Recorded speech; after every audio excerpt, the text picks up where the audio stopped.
After Black Friday, there's Cyber Monday, and for many, it marks the start of the holiday shopping season.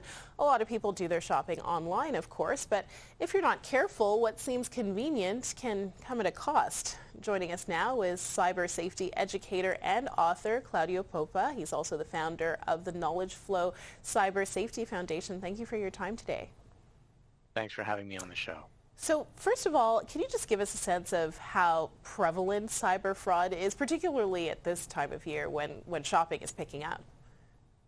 This is the biggest show of the year. So for organized criminals as well as the bottom feeders, it's all about the end of year shopping spree. Everybody knows that people are going to be in one place. The watering hole is the e-commerce space online, and everyone's going to be looking for deals. So every cyber criminal out there is poised to provide those deals. They're going to be putting up fake sites. They're going to provide low prices, and they're going to come right into your inbox to get your attention right off the bat. So make no mistake about it, it's going to be activity from now right up until January. You know, sometimes I go into my inbox, my junk mail, and I look at things and I say, well, that's obviously, not something I should click on. It seems very obvious, but it seems now that cyber criminals are becoming more sophisticated, and in some cases it's not obvious at all, and you could pretty easily fall into a trap. Absolutely. And traps abound. And so one of my biggest tips this year is, unlike previous years, the first tip is check yourself, check your own ability to detect fraud, because we're not talking about 7 to 10 years ago where every phishing email came riddled with spelling and grammatical mistakes. We're talking about emails that look exactly like the real thing. They look exactly like Amazon, PayPal, eBay, or any of your banks. So we're talking about a false sense of security that we need to check. So a lot of people ask me about digital literacy and are we practicing proper cyber hygiene? Are we keeping cyber safe? We are, as long as we realize that there's a tendency for us to feel good about our own ability to detect obvious scams. And rest assured, the ones that are super successful are going to be the non-obvious ones. Those are the ones you really have to watch out for.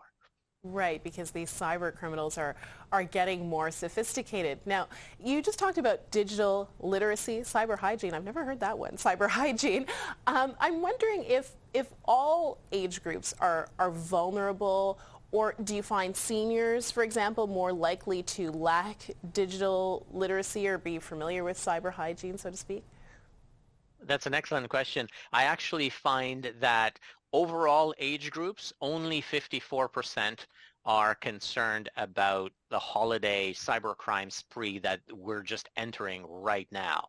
The thing about the cyber hygiene and digital literacy awareness is that young people are overconfident because they're constantly on the internet and they feel like nobody knows the interwebs like they do. So they have this false sense of security. And older adults, which is literally every age, basically says, you know what, I've been around. Nobody's been around like me. You can't tell me how to identify fraud, or you're not going to get past me. These newfangled digital things, they're the same kind of scams that we used to see in real life. They're just in the digital realm.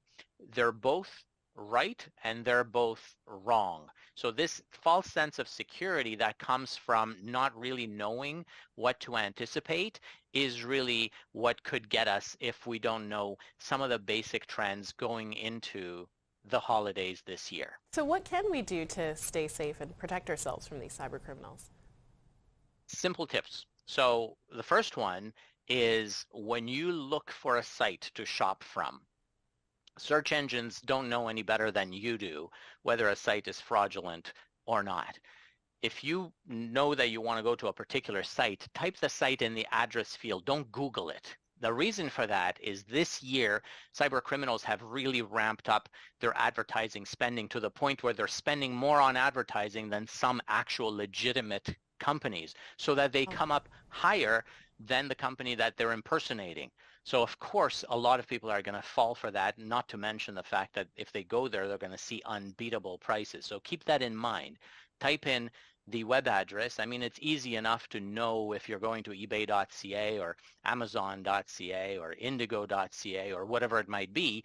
You shouldn't have to type it into Google search engine, which does a whole bunch of calculation to determine how to present you with the hits from that search. Go directly there. And the best thing to do, of course, is to use a shortcut to a site that you already know and trust. The second thing is to use a unique password for every site that you're on, because at some point, one of these sites is going to get hacked and the cyber criminals are going to take your password and plug it into all the other sites that they can think of and see if they can steal your identity from all those other sites. And the third thing is to use an ad blocker and make sure that you are evading those malicious ads, because some of those ads are literally infected and many of them will track and surveil you across the web as you do your shopping, perhaps forever. So that doesn't come just with the security risks, but with privacy risks as well. Wow, it's a lot to consider, but those are some great tips. Thank you, Claudiu Popa. We appreciate your time today. My pleasure.